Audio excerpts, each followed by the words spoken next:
Boa noite, meus irmãos. Hoje é dia 12 de maio de 2025, segunda-feira. Estamos iniciando as atividades na Casa Espírita de Abel Sebastião de Almeida. Como sempre o fazemos, rogando a Deus, nosso Pai de infinito amor e bondade, a Jesus, nosso querido e amoroso Mestre, amigo incondicional de nossas almas, e a Maria de Nazaré, nossa Mãe Santíssima, que nos envolvam no manto de paz e de amor, e que a nossa psicosfera esteja preparada para todos os importantes trabalhos que se desenvolverão na noite desta segunda-feira. Então, meus irmãos, agora eu vou pedir à nossa irmã Marisa a gentileza de ler esta mensagem de Joana de Ângeles, do Lampadário Espírita. Ela, muito interessante essa mensagem, reflitamos sobre ela. Boa noite. Oportunidade excelente, do livro Lampadário Espírita, pelo espírito de Joana de Ângeles, uma psicografia de Divaldo Pereira Franco. Embora a insegurança que teima por conduzir o teu comportamento levanta o ânimo e para reformular os conceitos de modo a reincitares a marcha pela trilha da redenção, detente a considerar a dádiva da oportunidade excelente destes dias e empenha-te no aproveitamento das horas. Renascestes na terra assinalado por nobres compromissos a atender. Passa o tempo e o panorama dos propósitos ainda não se modificou, ensejando-te a concretização das tarefas que devem constituir a razão da tua existência.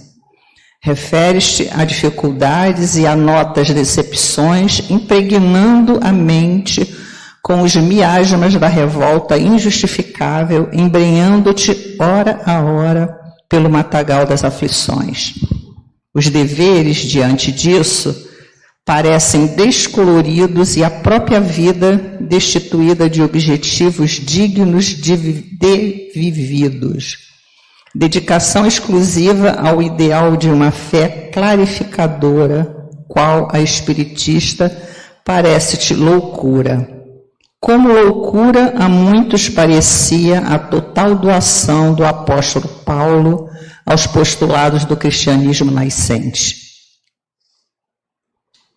A concessão de um corpo sadio feita a um espírito banhado pela luarizante bênção da fé imortalista significa, na atualidade, dádiva que apenas raros sabem valorizar devidamente.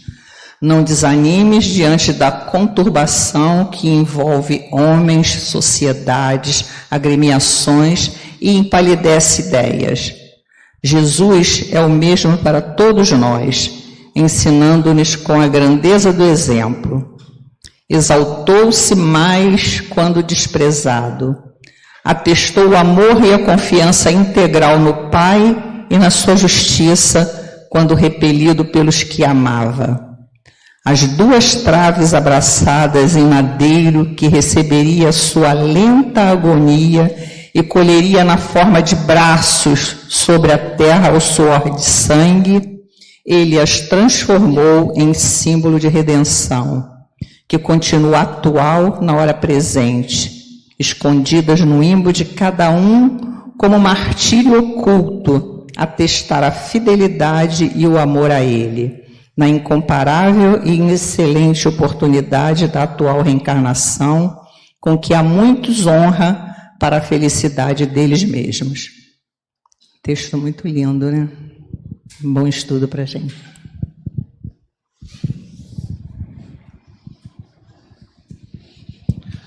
Um grande alerta para nós ficarmos atentos às procrastinações, né?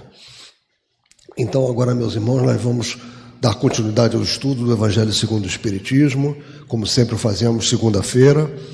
Dessa feita, quem vai nos prodigalizar esse estudo é a nossa irmã Gisele Mesquita, e que ela seja muito inspirada nessa noite.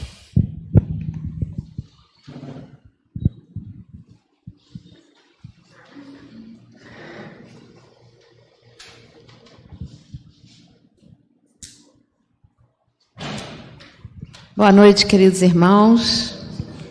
Que a paz esteja nesta casa.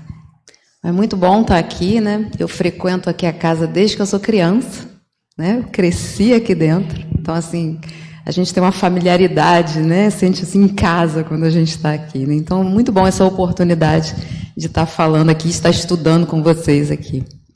Hoje, o tema da palestra é o mal e o remédio, né, do capítulo 5 do Evangelho segundo o Espiritismo, que é o capítulo sobre bem-aventurados os aflitos, e tem 9, né, escrito por Santo Agostinho. É um texto de Santo Agostinho. Então, antes da gente mergulhar nesse texto de Santo Agostinho, entender a mensagem que ele nos traz, eu achei interessante a gente estudar um pouquinho quem foi Santo Agostinho, né? Qual a importância de Santo Agostinho para a gente, para a doutrina espírita, para o cristianismo, né? Quem foi Santo Agostinho, né?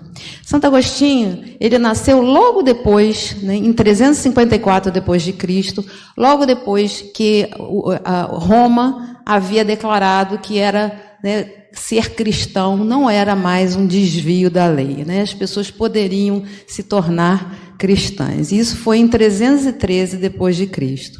Alguns anos depois, né, nasce, reencarna na Terra Santo Agostinho, com o nome de Aurélio Agostinho. O pai dele era romano, né, mas ele nasceu no norte da África, o que hoje atualmente a gente chama de Argélia. E a mãe dele era muito católica, né, tanto que depois ela foi considerada santa pela Igreja Católica, Santa Mônica, né? Ela era muito cristã. O pai não era, mas a mãe era muito cristã. E ela tentou, então, influenciar Santo Agostinho durante a vida dele toda. Mas ele, enquanto criança e adolescente, ele deu muito trabalho, né? Ele era muito agitado. Ele era muito inteligente, ele pegava as coisas com muita facilidade, mas ele sempre teve uma grande inquietação. Então, ele era levado, ele não gostava de estudar, né? Ele fugia dessas histórias, ele estava sempre questionando a razão da vida, a existência, ele queria entender melhor. E aí ele foi para Cartago para estudar oratória. Mas ele não pôde dar continuidade aos estudos, o pai dele faleceu, e um amigo do pai dele falou, não, eu vou pagar seus estudos. Então ele retorna para então se dedicar realmente à oratória, né, à retórica, né, que seria a fala com o objetivo de convencer as pessoas, né, trazer a ideia, um antigo marketing, né, um pouquinho de marketing com oratória. E ele começou, então, só que ele não sabia exatamente o sentido da vida, e ele buscava isso, e ele foi buscar nas filosofias da época. Então ele entrou para o maniqueísmo, que acreditava na dualidade do bem e do mal, mas depois ele viu que aquilo não ainda o satisfazia, ele procurou o hedonismo, que era a ideia do prazer a qualquer custo. Então ele foi buscar o prazer, ele teve amantes, namoradas, né, e ele teve uma esposa que não foi casada com ele, mas que ele se uniu a ela, ele teve um filho com 19 anos, bem novinho, né? E ele se dedicou bastante a esse filho, criou esse filho, também nos estudos, na oratória, e ele foi crescendo, e ele foi melhorando muito, ele se tornou um grande orador. Então ele resolveu ir para Roma, né, para ele tentar crescer, ganhar dinheiro. E aí, chegando lá, ele fez um concurso e ele passou, e ele foi trabalhar em Milão, na universidade, dando aula de retórica. Chegando lá em Milão, a mãe dele falou, vai lá, né, fala com o padre Ambrósio, porque naquela época, educação e igreja estavam lado a lado, né? Então, vai assistir os sermões do padre Ambrósio, porque ele tem uma ótima retórica, né? E aí ele foi assistir os sermões do padre Ambrósio, a princípio por uma questão técnica, mas depois ele faz amizade com o padre Ambrósio, ele se sente muito bem acolhido pelo padre Ambrósio, e ele começa a se interessar pelo conteúdo do que o padre Ambrósio trazia. E então ele começa a se interessar pelo cristianismo, mas ele ainda estava muito perdido. Então a mudança dele, né, é parecida com o que aconteceu com Saulo, né, que virou Paulo de Tarso. Ele teve um chamamento, né? Então ele estava se sentindo muito, com aquela vida que ele vinha levando, meio perdido, né? Sempre buscando os prazeres da carne, alguma coisa estava o incomodando demais.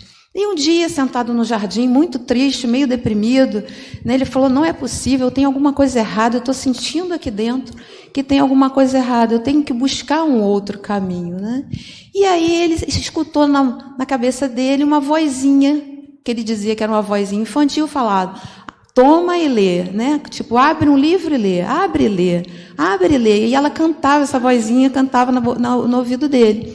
E ele estava com as epístolas de Paulo, então ele pega o livro e ele abre aleatoriamente e cai nas epístolas do Romano, né? Onde Paulo vai falar, né, para que a gente não ande, né, não ande como à noite, a gente ande sempre de dia, ou seja, sejamos verdadeiros, evitemos a glutonia, né, comer demais, evitemos beber demais, as bebedeiras, evitemos essa vida de devassidão, né, sem moral, que evite as brigas, as contendas, e que a gente se revista de Cristo, para que a gente não gaste a nossa energia, né, somente nos prazeres da carne, né? E ele achou então que aquela mensagem era para ele, né? Exatamente o que ele precisava ouvir, né? E aquilo clareou a mente dele. E aí ele corre para dentro de casa, chama a mãe dele, porque a mãe dele há anos vinha tentando trazer a luz do cristianismo para ele, né? E a mãe fica super feliz, né? E aí ele é batizado por Padre Ambrósio, o filho dele também é batizado, e ele resolve então largar tudo, voltar para a cidade dele e construir um monastério para ele trabalhar. Na verdade, na época, né, era o início assim da Igreja Católica, porque até então o cristianismo era perseguido, eles estavam ainda se organizando. Então ele voltou para lá e ele acabou parando em Hipona, que é uma outra cidade perto. E ele abriu lá um monastério em Hipona, né, e ele acabou se tornando sacerdote e criando, né, na verdade, ele formou vários sacerdotes. E na época, a igreja ainda não tinha uma base sólida filosófica, ela estava nos seus primórdios. Então ele começa a escrever vários livros, né, falando sobre o bem, o mal, sobre a existência de Deus, né? Ele fala sobre o livre-arbítrio. Como não existia uma filosofia anterior, ele fala do que ele acha, do que ele pensa, né? Ele escreve um livro que é Confissões, onde ele conta a história dele, como é que ele conseguiu se tornar, né, católico, como ele virou padre, como ele achou a luz do cristianismo nos ensinos de Jesus. E ele então começa a pavimentar um caminho, né, filosófico, né, sobre o bem, sobre o mal. E ele acreditava que a vida era eterna, ele fala isso bem claramente. Logo depois que ele é batizado, ele sofre uma grande perda, porque o filho dele desencarna, muito novinho, e um ano depois a mãe também desencarna, né? Então ele se dedica totalmente, passa a se dedicar totalmente à vida de ajuda. E naquela época a igreja vivia muito dentro da igreja, dentro dos monastérios, né? E ele começa então, que aliás é a linha que o novo Papa segue, de Santo Agostinho, a levar isso para a rua, para os pobres, para as comunidades, né? Sair de dentro do monastério, ficar só rezando lá dentro, mas sim cuidar do povo, das pessoas, dos pobres. E ele então se dedica a esse mistério, né?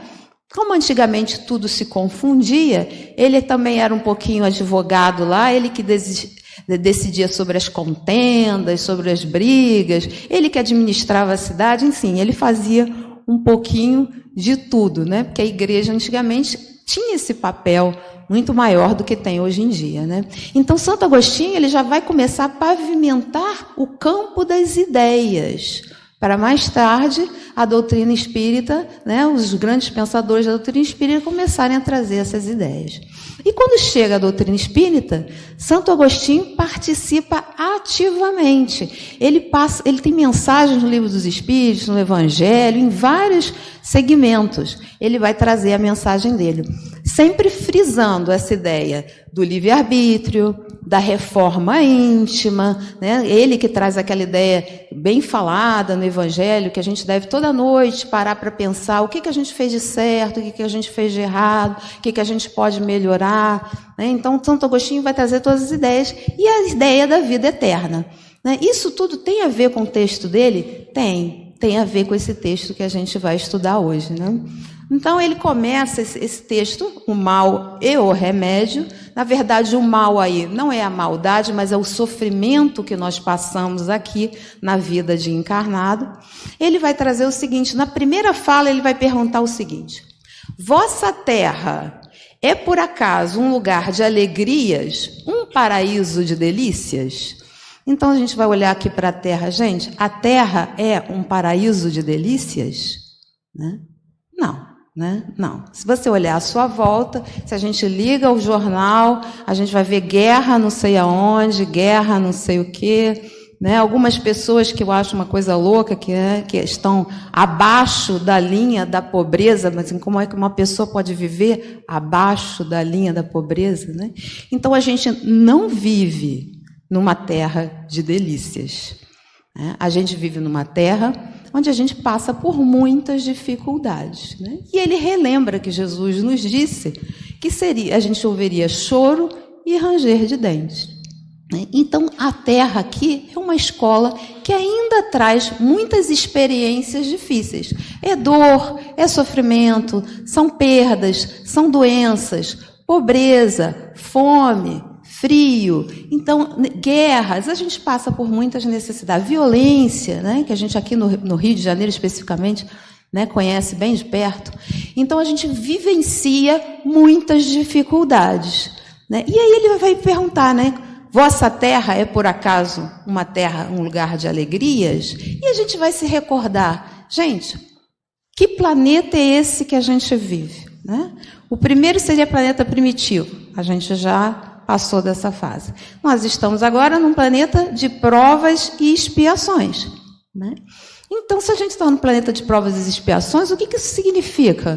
Que a maioria das pessoas encarnadas aqui ainda estão perdidas no labirinto do mal, ainda não acharam a luz, ainda não conseguiram se evangelizar, ainda vão pôr em prática as coisas que Jesus nos ensinou. Vivendo num lugar assim, é de se esperar, né, como diz o nome, provas e expiações, que a gente venha passar por grandes dificuldades. Né?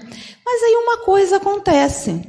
Quando a gente está aqui, vivendo na Terra, e as dores nos batem à porta, a gente fica triste. Né? A gente não quer.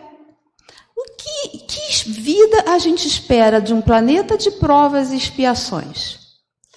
Aí a gente se engana, né, pensando que vai ser um conto de fadas, e viveram felizes para sempre. Né? Mas isso não acontece ainda aqui na Terra. E aí a gente vai entender por que isso não acontece e como lidar com essas dificuldades. E aí Santo Agostinho vai nos dar o seguinte, né? A dor está presente no nosso dia a dia. Se a gente olhar para o lado, se a gente conversar com um amigo, se a gente ligar a TV, a gente vai ver que a dor está presente ou física ou a dor moral está presente todo o tempo. E Santo Agostinho vai nos dizer o seguinte: até quando os vossos olhares se deterão nos horizontes que a morte limita? Então, até quando a gente vai olhar a vida aqui na Terra, né, como se ela houvesse começado na nossa concepção e fosse terminar no túmulo? O que nós, especialmente nós espíritas, sabemos que não é assim. Né? E ele pergunta: quando vossa alma se decidirá lançar-se para além dos limites do túmulo? Então, quando é que a gente vai ter, né, coragem de olhar a vida aqui, pensando na vida espiritual? E ele nos responde o seguinte: buscai consolação para os vossos males no porvir e procurai a causa no passado. Então, como é que a gente vai lidar com as dificuldades aqui? Primeiro, entender que essas dificuldades que a gente passa aqui na Terra têm uma razão de ser. Né? A gente acredita num Deus misericordioso e bom? Sim. Aquele Deus que tinha nas crenças antigas um Deus raivoso, vingador. Jesus veio desmistificar isso. Né? Esse Deus é bom e misericordioso. Um Deus bom e misericordioso, que sabe tudo o que acontece, até quando uma folha cai da árvore, não permitiria que a gente sofresse injustamente. Né? Então, todo sofrimento que eu tenho aqui na Terra tem uma razão de ser. E aí, Santo Agostinho vai falar: ou essa razão está no nosso passado, né? ou dessa encarnação, ou da encarnação anterior. E a esperança para melhorar está na vida futura. Por que que Jesus, quando veio à Terra, falou: meu reino não é deste mundo? Porque ele deixou bem claro que a gente deve se focar na vida espiritual. Mas para fazer isso, a gente precisa relembrar, a gente já sabe, todo mundo aqui já sabe, mas a gente precisa relembrar que nós não somos esse corpo de carne que está aqui. Que a nossa vida não se restringe ao momento que a gente nasce e ao momento que a gente desencarna.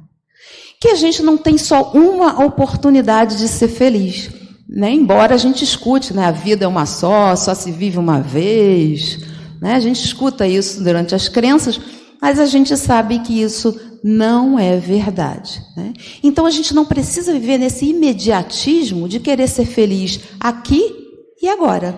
A gente vai ter que entender que a vida aqui tem uma razão de ser, mas é o estudo, é nos preparar para a felicidade que virá.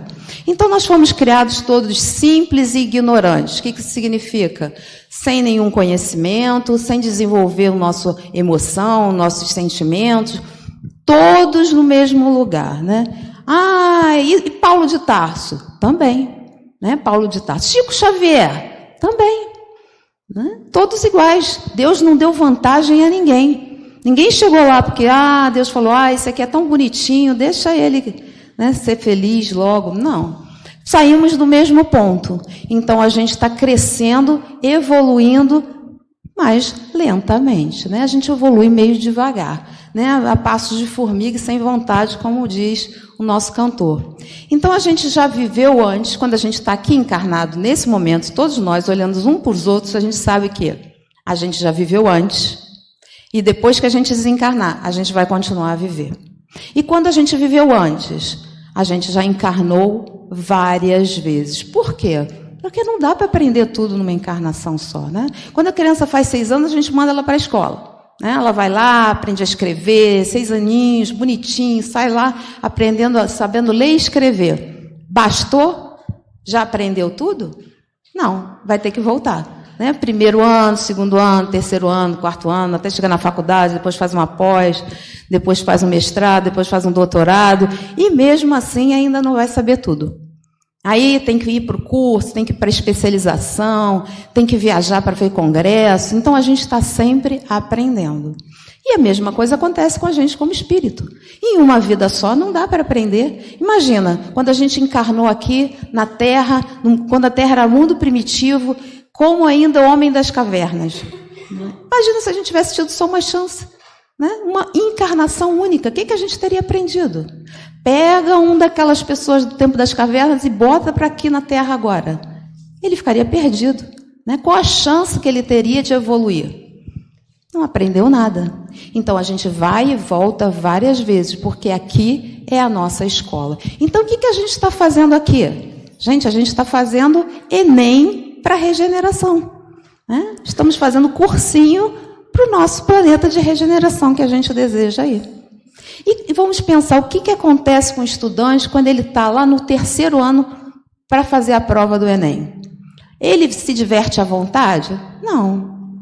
Ele gasta o tempo todo dele vendo TV, vendo série? Não. Se ele realmente deseja classificar no teste e passar por uma faculdade, ele vai deixar de sair com os amigos, ele vai deixar de fazer musculação, ele vai passar horas estudando. Então, ele está fazendo um sacrifício? Tá. É difícil? É. Mas por que ele segue adiante? Porque ele tem um objetivo. O objetivo dele é entrar na faculdade. Então, ele segue firme com todos os sacrifícios. Então, quando a gente está aqui na Terra, a gente está fazendo o nosso cursinho. A gente está fazendo o Enem para o planeta de regeneração. E a gente vai ter que passar por dificuldades? Vai. A gente vai passar por dificuldades, porque são essas experiências que nos tornam capazes de alcançar a evolução. Então, as dificuldades virão. E aí a gente pergunta, a gente vai ver que não dá saltos, a evolução não dá saltos, a gente vai aprendendo. E aí, quando a gente olha para a vida na Terra, pensando que somos espíritos eternos, que viveremos para sempre, a vida aqui passa a parecer só um minutinho na eternidade. Não só a única oportunidade de sermos felizes. Então, se a gente passar por dificuldades aqui, não é tão ruim assim. A gente tem, né, chance de ser feliz em outros momentos. E aí a gente também vai pensar o seguinte: eu quero ser feliz, eu quero viver bons momentos. Então, eu preciso passar por essas dificuldades atuais. Então, eu vou aceitá-las com mais resignação. Eu vou pensar, bom, eu serei feliz depois. Eu tenho que aprender a minha lição. E aí a gente vai perguntar, né? Temos que aprender a nossa lição, é verdade? Temos. Por quê? Por que a gente precisa passar por essas experiências difíceis? Por que a gente sofre? Então, a gente vai entender melhor por que a gente sofre. Só um minutinho que eu vou beber um golinho d'água.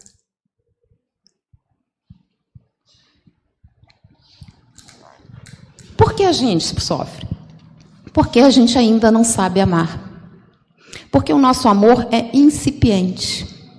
A gente ainda não conquistou as virtudes necessárias para a gente amar em plenitude. E o que é o mal? Como Santo Agostinho dizia, o mal é a ausência do bem. Então, eu não sei fazer o bem ainda. Então, eu erro. Quando eu erro, eu deixo gravado em mim uma vibração negativa. E essa vibração vai atrapalhar o meu crescimento. Eu preciso sair dessa vibração negativa e vibrar de uma forma positiva. Eu preciso crescer. É a lei da vida.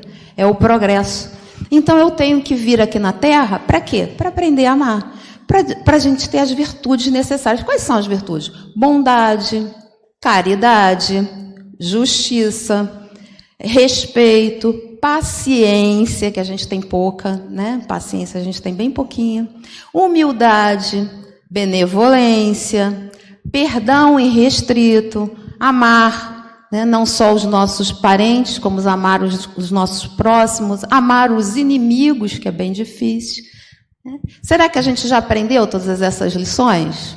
Não, né? Ainda não. A gente não é capaz de fazer isso ainda.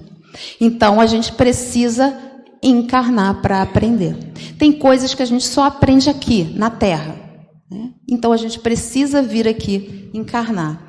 E aí a gente vai perguntar, nossa, então esse sofrimento que eu passo, né, quando a gente tem aquelas crenças antigas, ainda contaminadas pelas ideias antigas de religião, é um castigo? Eu errei, eu cometi um pecado, e agora, então, eu vou ter que sofrer. Será que é assim que funciona? Não, né? Não é assim que funciona. Não é castigo que nos faz vir à Terra e sofrer. A gente está aqui num planeta de provas e expiações, então a gente vai passar por expiações. O que são expiações? Eu cometi um erro. Né? Eu fui lá e joguei uma pedra, fiquei com raiva lá, fui numa loja comprar um negócio, não fui bem atendido, peguei uma pedra e joguei, quebrei a vidraça lá da loja. Cometi um erro. Eu vou lá e me arrependi, vou lá e peço desculpas. É suficiente? Não. O vidro está quebrado, a pessoa teve um prejuízo, eu vou ter que ressarcir. Isso é expiação. Eu vou ter que ressarcir o dano que eu causei às pessoas à minha volta. E com esse ressarcimento, com essa prática, eu vou aprender que eu não devo repetir. E aí, em outro momento, eu vou passar por uma outra loja e eu vou, de novo, ser maltratada ou vou ter um atendimento que eu não gosto naquela loja. E aí eu vou mostrar se eu aprendi a me comportar ou não. Aí é a prova. Então, na vida, a gente vem para ressarcir danos que nós causamos no passado e para mostrar que a gente já aprendeu. E esses danos, vamos voltar ao que a gente estava falando, o que esses danos causam no meu perispírito? Quando eu erro, quando eu fico com raiva, quando eu não perdoo, eu vou me contaminando de uma vibração negativa. Então, vamos pensar o seguinte. Vamos lembrar de André Luiz, quando ele estava no umbral, que ele desencarnou. Ele estava com raiva, porque ele não concordava, que diziam que ele era suicida. Ele tinha muito orgulho e ele vibrava negativamente. Quando eu desencarno, para onde eu vou? Eu vou para o lugar que vibra igual a mim. Então, se eu estou cheia de erros, se eu estou cheia de raiva, se eu não me arrependi, se eu cultivo o orgulho, eu vou para um lugar onde as pessoas pensam da mesma maneira. Então eu desencarno e eu vou para esse lugar, que nem o André Luiz. Estava desamparado o André Luiz? Não. A mãe dele o acompanhou o tempo inteiro, né? E outras pessoas também que tentaram ajudar. Conseguiam ajudar ele? Não. Então aqui na Terra acontece a mesma coisa. Quando a gente está com raiva, ou com desespero, ou com revolta, os espíritos estão à nossa volta. Deus quer nos ajudar, tornar aquilo um momento mais fácil, né? Dar-nos força para superar aquele momento. Mas a gente não permite que esses espíritos se aproximem da gente, por causa da nossa vibração. A gente está vibrando num teor em que eles não conseguem se aproximar. Então, André Luiz ficou 8 anos lá no umbral, até que ele conseguisse mudar o padrão mental dele. Quando ele se cansou, quando ele pediu ajuda a Deus, porque a prece ajuda a gente a elevar o padrão vibratório, né? Por isso que Jesus nos diz: orai e vigiai. Então, no momento de dificuldade, eu devo fazer uma prece, porque eu não vou me deixar levar pela raiva, pelo ódio, eu vou aumentar o meu padrão vibratório, e com isso eu vou permitir que os espíritos mais evoluídos, os espíritos superiores, nossos espíritos amigos que querem nos ajudar, consigam interceder a nosso favor. E aí eu chego lá do outro lado e eu vou perceber o seguinte: eu desencarnei. Aí eu fui atraída para o local que eu estou vibrando, né? Por exemplo, o André Luiz foi parar no umbral. Depois ele mudou um pouquinho o padrão mental dele, foi recolhido, foi para nosso lar, né? Ganhou um upgrade ali legal, né? Foi para nosso lar. Encontrou a mãe dele lá? Não. Por que ele não encontrou a mãe dele lá? Porque a mãe dele estava num patamar mais evoluído. Ele conseguia ir lá onde a mãe dele estava? Não. Por que ele não podia ir lá morar com a mãe dele? Porque ele não vibrava da mesma forma que a mãe dele vibrava. E lembrando que quando a gente desencarna, a gente vai morar de acordo com a nossa vibração. E aí, nós, como espíritos, quando a gente vê isso, nossa, lá no lugar que a mãe dele morava, era um lugar certamente muito mais feliz, muito mais agradável, né? É para lá que nós estamos caminhando. A gente vai perguntar: peraí, como é que eu faço para chegar lá? Eu também quero chegar lá. Eu também quero ser feliz desse jeito. Eu também quero alcançar tudo isso. E aí, os nossos espíritos protetores vão dizer o que para a gente? Você vai ter que voltar, né, e dar conta dos erros que você cometeu, porque você está cheio de culpa, cheio de vibração negativa, e você precisa se livrar dessa vibração negativa. Quando você passar pelas dificuldades que você fez os outros passarem, então você vai conseguir se livrar dessa vibração e você vai poder crescer. E aí, o que a gente fala? Com certeza, é para já, né? Só se for agora. Pode mandar. Manda doença, manda pobreza, manda tudo. Eu quero ficar livre logo disso. Né? Claro que isso aí é organizado pelos espíritos superiores. Eles vão dizer: isso aí pode. Não, isso aí já está exagerando. Né? Isso aí deixa. Por quê? Porque Deus só permite que a gente tenha dificuldades que nós tenhamos capacidade de suportar. Isso significa que eu vou vencer na prova? Não, depende. Eu posso ter, por exemplo, um filho muito inteligente, mas que não estuda. Então, vai ter uma prova de matemática e ele tirou 3. Né? Mas ele tinha capacidade de tirar 7. Mas ele não se esforçou o suficiente. Aí tirou 3. Falhou. Mas ele era capaz? Era. Né? Então, é o que acontece com a gente. A gente encarna com dificuldades que os espíritos dizem: você é capaz de suportar essa dificuldade. Mas será que nós vamos falhar ou vamos conseguir vencer? Aí vai depender do nosso esforço. E se a gente está aqui na Terra botando em prática tudo que Jesus nos ensinou, que a gente esquece, né? A gente deixa para depois. A gente finge que não existe, né? Deixa para quando desencarnar, lá em cima eu lembro. né? E a gente, embora a gente saiba, especialmente nós kardecistas, nós espíritas, que a vida continua, às vezes a gente vive na Terra como se ela não continuasse, né? Como se ela fosse acabar no túmulo. E a gente esquece de tudo isso, a gente esquece que a gente pediu, né? Mas você pediu para passar por essa dificuldade, né? Se eu, digamos assim, eu sou uma pessoa muito impaciente. Então eu chego lá e peço, nessa vida eu quero ser mais paciente, né? Aí os espíritos mentores vão escutar e vão falar, tudo bem, reencarna, né? A gente vai te ajudar a ser mais paciente. Você acha que eles vão mudar para viver com essa pessoa espíritos tipo Chico Xavier, né? Tipo Joana de Ângeles? Não. Vão mandar espíritos super difíceis, um chefe super difícil, um filho difícil, uma esposa, um marido difícil. Para quê? Para ele desenvolver a paciência, né? Se eu botar uma pessoa linda, maravilhosa, super boazinha do lado dele, não vai desenvolver paciência nenhuma, nem precisa, né? Com Chico Xavier a gente não precisa nem ter paciência. É ele que precisa ter paciência com a gente, né? Então, eu peço e eu recebo aquilo que eu preciso para me desenvolver. Aí eu chego aqui e falo, poxa vida, meu chefe é insuportável. Não estou aguentando mais isso, eu não sei por que isso vai acontecer comigo.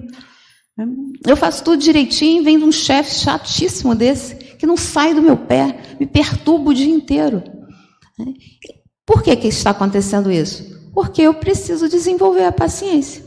E eu só vou desenvolver a paciência se for pessoas difíceis ao meu lado. Eu quero aprender a amar. Eu quero aprender a amar. Você vai aprender a amar, então você vai nascer junto com Chico Xavier, né, Joana de Ângeles, né, Gandhi. Não. Eu vou nascer com pessoas difíceis de serem amadas, né? Pessoas que eu não tenho tanta afinidade assim, porque eu não tenho que amar só o meu amigo. Amar o meu amigo é muito fácil. Eu tenho que amar as pessoas que têm defeitos, porque eu tenho que aprender, né? A gente tem que esquecer um pouquinho essa dualidade de bem e mal, de ruim e de bom, que é isso que gera guerra, né? E que isso que gera briga. Na verdade, somos todos irmãos, em estágios evolutivos diferentes, mas todos irmãos. Todos nós chegaremos lá, né? Por que Jesus falou, perdoa eles, né? Perdoa a todos, que eles não sabem o que fazem?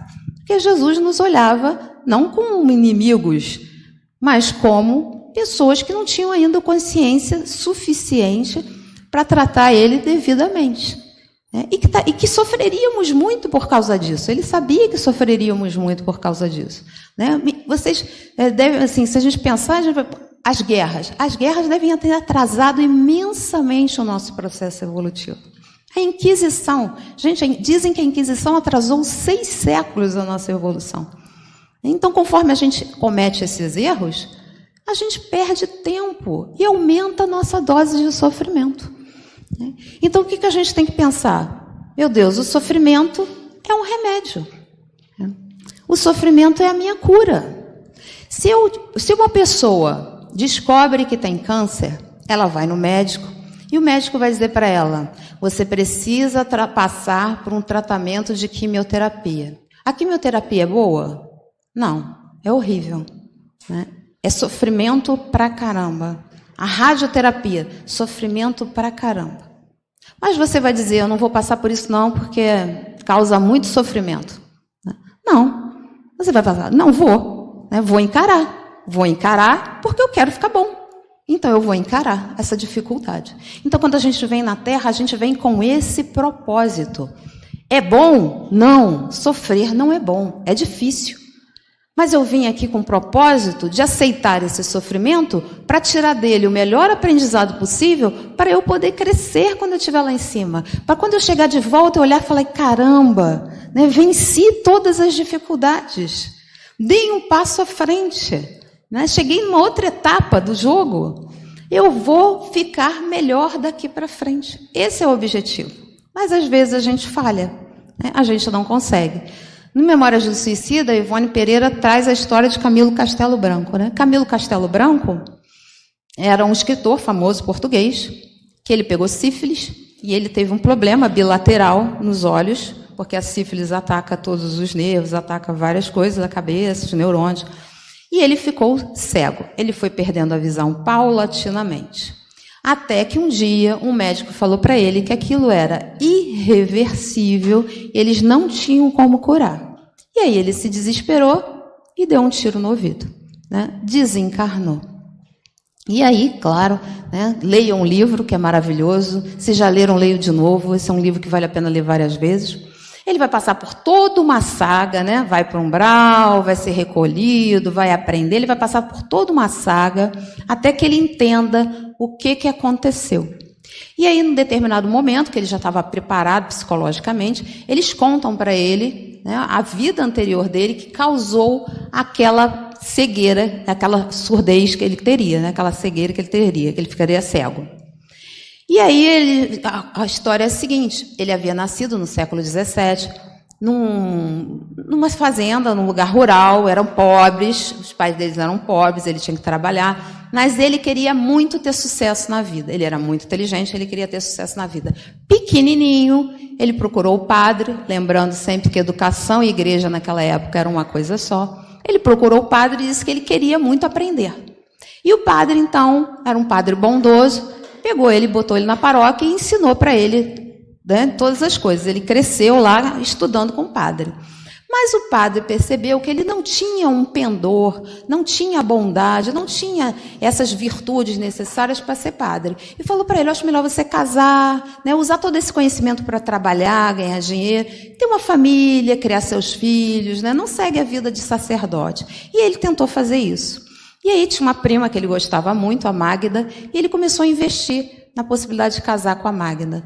Mas a Magda conhece uma outra pessoa chamada Jacinto, que era o par que ela gostava, se apaixona por ele, Jacinto por ela. Eles se casam e vão morar em Madrid, né?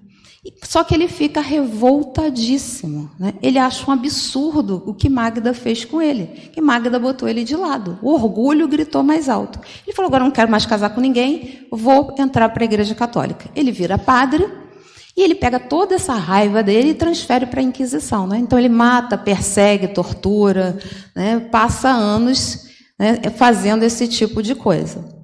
E aí ele vai crescendo dentro da Igreja Católica, que era uma máfia lá dentro, né? Eles se apoiavam uns aos outros. E aí ele vai crescendo na Igreja Católica e é transferido para Madrid, onde Magda morava com Jacinto. E aí ele começa a dar em cima da Magda.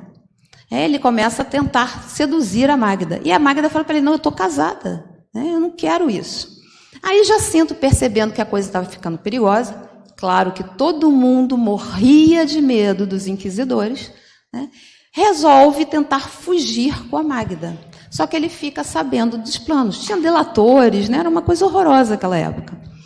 E aí ele fica sabendo disso. Ele manda prender Jacinto imediatamente, né?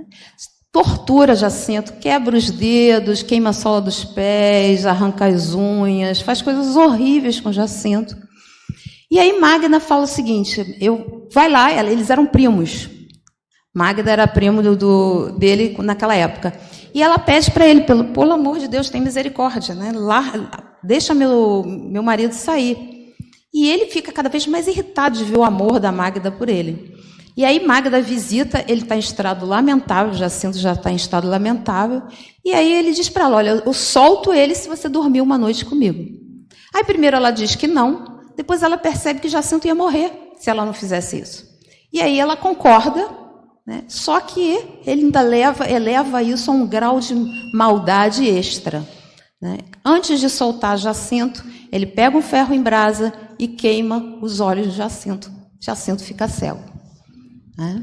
E aí se comprometeu com as leis divinas, né? E aí o tom vibratório dele começou a degenerar ali, né? Com aquele comprometimento. E aí ele começou a sentir um mal-estar muito grande, um incômodo muito grande com aquela história. Nessa própria encarnação, ele já começa a desistir de fazer o mal. E aí os padres começam a ordenar ele a perseguir, torturar, ele não quer mais. E aí ele é preso e acaba sofrendo também nessa época. E aí ele reencarna como Camilo Castelo Branco para se livrar dessa vibração ruim. Ele ficaria doente no final da vida, já no final da vida, e nem era cego a vida inteira, né? Para poder se sentir bem e reestruturar o padrão vibratório dele. Só que, o que ele fez? Ele faz o que nós fazemos. né? Olhou a vida como se a vida fosse finita, né? Como se ele tivesse perdido todas as oportunidades dele. Ele era escritor, ficou cego, ele achou que a vida dele tinha acabado ali. Então ele resolve sair pela via do suicídio, né? Que é um comprometimento danado. Quando a gente faz essa escolha, o que acontece? Lembra aquele joguinho de criança?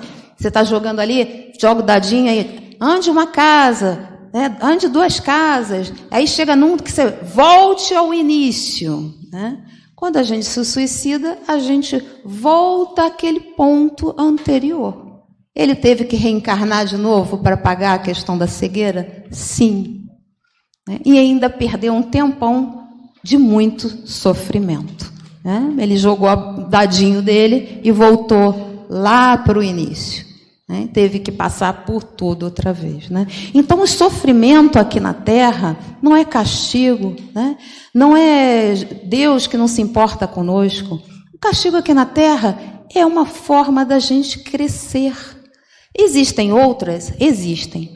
Mas no nosso padrão vibratório atual, a gente ainda não se esforça muito pelos outros lados. Qual seria o outro lado? Seria o trabalho, o estudo, trabalho voluntário, fazer o bem sem parar. Fazer o bem do momento que você nasce até o momento que você desencarna. Só que a gente ainda não consegue fazer isso. Então a dor vai lá e dá uma catucada na gente. Tem que andar para frente, né? Tem que caminhar, né? Tem a história de Jesus, eu vou contar rapidinho, que eu já sei que meu tempo está terminando.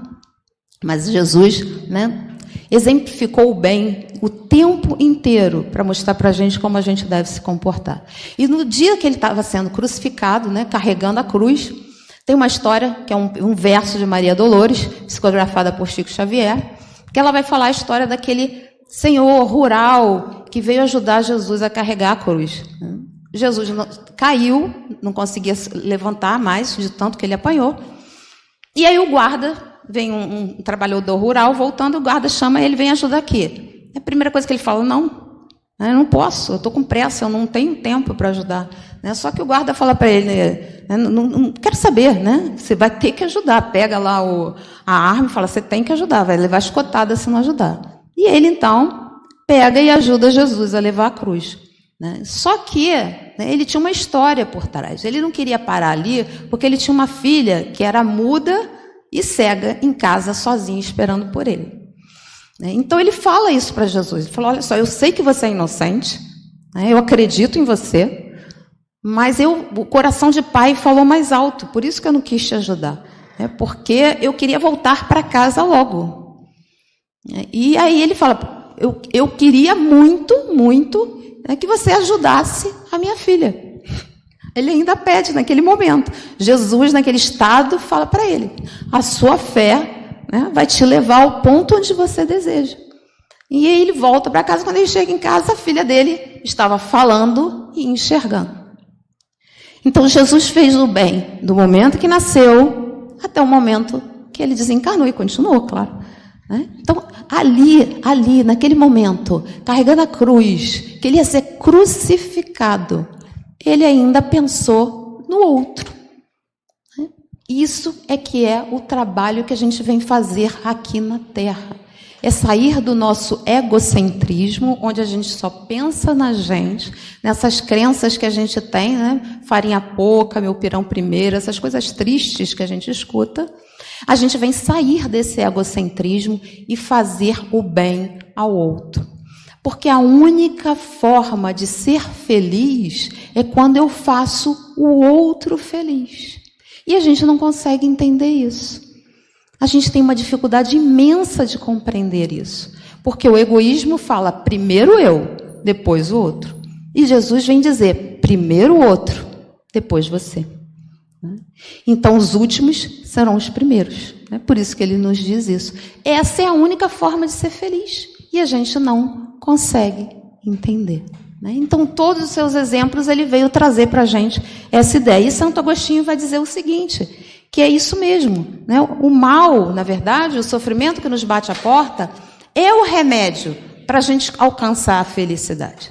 Então, a gente tem que parar de olhar a dor e o sofrimento como coisas extremamente ruins. Elas são dolorosas? São. Mas elas têm um propósito maior. e a gente deve tentar vivê-las da melhor forma possível. Resignados. Resignados não significa que eu vou dizer, eu estou com dor, eu vou então ficar parado aqui. Não, se tiver oportunidade de melhorar aquela dor, sim, tente. Né? Pode ser uma resignação ativa. Eu só não vou ficar revoltado, né? Triste, deprimido. Eu vou tentar olhar aquilo como uma experiência difícil, mas que eu tenho que arregaçar a manga e seguir adiante. Porque quanto maior a dificuldade, Santo Agostinho vai dizer, maior o nosso merecimento quando a gente desencarnar. É por isso que os mártires iam lá para o circo, né, felizes, cantando. Porque eles sabiam que depois que eles passassem por aquele grande dificuldade, eles seriam bem recebidos lá do outro lado, né, de acordo com a coragem que eles tiveram. A gente não vai mais para o circo, mas a gente vive aqui essa loucura que é a nossa realidade atual, encarnado aqui nesse momento de transição. Né? Vários espíritos que há muito tempo não reencarnaram, provavelmente tiveram oportunidade de encarnar agora. E a gente vive nesse aparente caos, que não há nenhum caos, porque Deus jamais deixa que isso aconteça. Mas é difícil, não é fácil. A gente precisa manter o nosso padrão vibratório alto, sem ideias pessimistas, sem reclamação, né, sem deixar a peteca cair, porque a gente é que está ajudando, somos trabalhadores de última hora, ajudando a mudar esse padrão vibratório do planeta para que ele se torne um planeta de regeneração. Vai demorar, tá? Não é aquela coisa de que em 2057 já estaremos regenerados. Não, é só olhar à nossa volta que a gente vai ver que isso é impossível. Isso é uma transição, já começamos, mas vai demorar um pouquinho para chegar lá. Mas precisa que a gente comece a nos mudar já, internamente. Por isso que ele diz que a fé é que vai nos ajudar. O que é fé para Santo Agostinho? Fé é eu saber que o futuro existe, que tudo que Jesus falou é verdade, que isso aqui é só um momento, vai passar. A vida nossa não é isso aqui. Isso aqui é só um momento. Hoje, por acaso, nesses vídeos que passou um menininho dizendo que a vida aqui era como um videogame.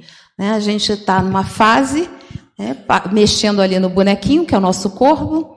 Quando a gente desliga o videogame, o bonequinho desaparece, morre, mas a pessoa continua pensando viva, né? A alma continua viva. Então, a Terra é como um jogo de videogame. Né? A gente está aqui provisoriamente vivendo uma realidade, experiências difíceis, mas a gente vai sobreviver a essas experiências conforme a gente vai subindo de fase.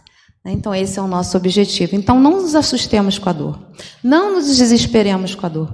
Não nos desesperemos com o caos aparente que a Terra vive nesse momento. Né? Guerras, violência, pessoas difíceis no comando de grandes países. Né? Tenhamos certeza que essas dificuldades, se bem vividas, vão levar a gente para um patamar superior na nossa caminhada evolutiva. E tudo depende da gente. Né? Tudo depende da minha postura, do que eu acredito e do que eu vou reagir conforme a dor me traz. Né? A dor vem, não tenha dúvida, vem para todo mundo. Não tem ninguém aqui, eu tenho certeza absoluta, que não vive seu momento de dor. Uns mais graves, uns mais leves, mas todo mundo vive um momento de dor. Vários na vida. Né? Aliás, Emmanuel dizia que acabava um, né, e a gente poderia se preparar para o próximo.